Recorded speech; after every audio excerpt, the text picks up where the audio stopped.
So I'm going to have this conversation with you, realizing that my hair is a fuzzy mess and I've got the sleepy face going on today. But I think we all know that with or without filters, the message still gets through. And I've been in this very interesting conversation with my spirit and then with other people, personalities and spirits of other people, around whether or not, like, who gets to have rights to study something or to practice a tradition or to even express an interest in tradition. And I'm so sorry. I don't need to apologize, but just my priority was not how pretty I was going to be today. So I've had some recent conversations with women specifically around how we feel about things that we're attracted to, and things being specifically traditions that belong to cultures that we weren't raised in. And the language of cultural appropriation comes up in these conversations. And that is where I was inspired to start talking about what is it to be indigenous. That's a conversation I've been having for years and years with people in my closest circles anyway, or as well. And for me, these things all come together. But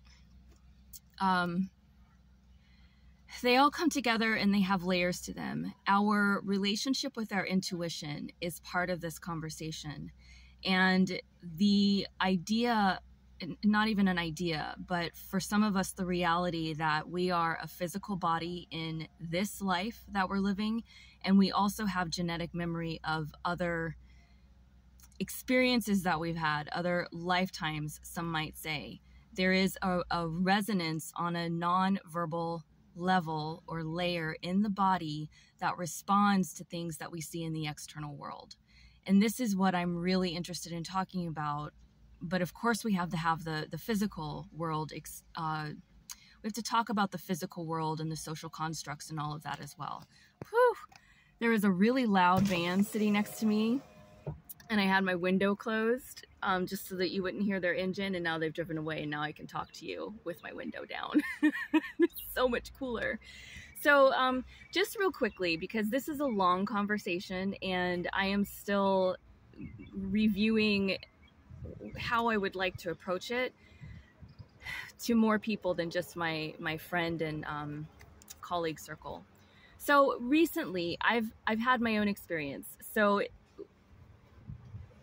for those of you who've had the experience of stepping into a retreat or any sort of work that's going to change the way that you think and are in the world, in the weeks or months leading up to that retreat experience or that workshop training or whatever it is you signed up for, the experiences start coming to us.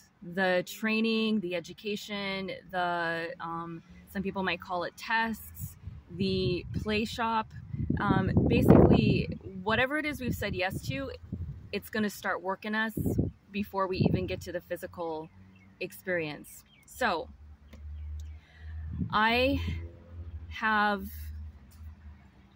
recently started openly talking about my experience and how it relates to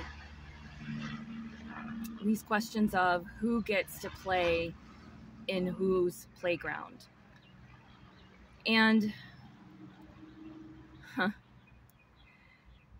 just over the past week, as I've started speaking about this openly, I've had my own experiences in my own life. So this week I have been dealing with the part of me that's been feeling regret that I did not sign up for someone's program.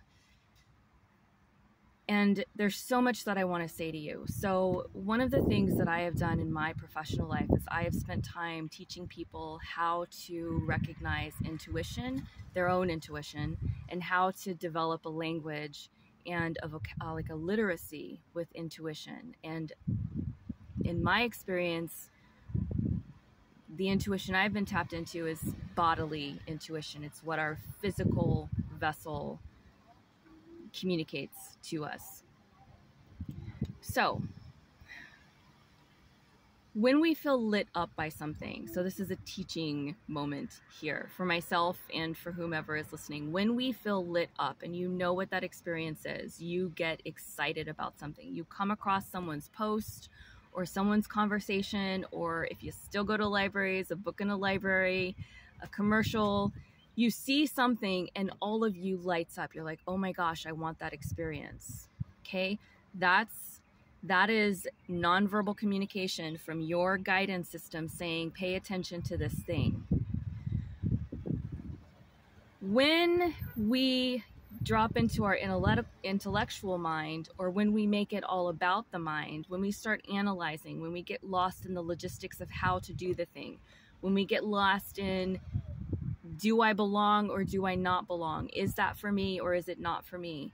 We talk ourselves and walk ourselves out of the intuitive directive that we're getting from that nonverbal place. That nonverbal place does not care about our social constructs. Nonverbal does not care about cultural appropriation and all of this intellectual, academic stuff that we've put on very real human experiences.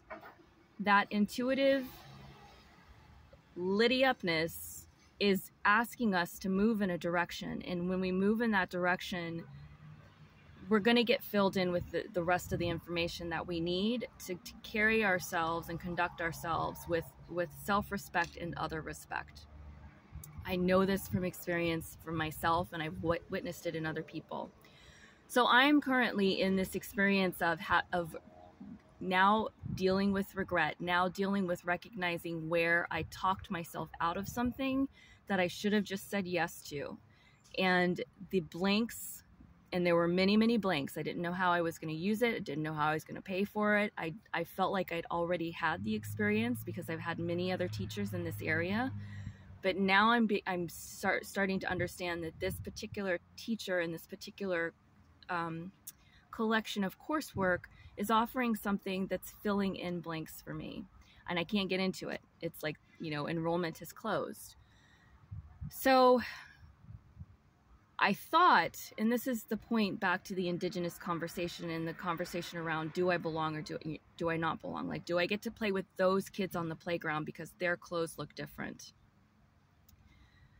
I thought that my no was because of the timing and because of the content, like what this person is teaching. I have books and course material from other programs that I've studied with, and I've been in practice with this material myself already. This person has a particular flavor that I have been desiring and that I haven't experienced directly in this particular category of study. So this person is offering something different.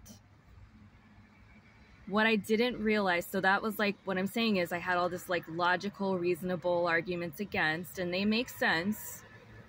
What I didn't realize, that I'm just now realizing in the last 48 hours, is that really at the heart of it, I didn't think I belonged. The part of me that's rising up to have this conversation about belonging and culture, especially in the healing arts. We have big conversations around this in the healing arts. What I didn't realize, what I did not recognize in myself, and can only recognize now because I'm wanting to have this conversation with more people, is that I said no to my inner knowing because my outer personality was lining up with this idea that those aren't my tools. That's not my practice. I can't learn this and then openly share it because I don't look like the people those teachings are coming from. It's bullshit, you guys. That's my point. That is bullshit. Those are not the questions that we should be focusing on. Questions of respect and reverence for the teachings, whatever the lineage teachings are and whoever the lineage holders are, that's what we should be focusing on. And when we go into these ancestral teaching spaces, the teacher-student, teacher-apprentice relationship, it's delivered in that context. And we learn how to be respectful for the tools that we're being blessed with. So this is a long conversation, like I said. I just wanted to come in and acknowledge those of us who are really good at intellectualizing our way out of our intuition. That's really what I'm wanting to say.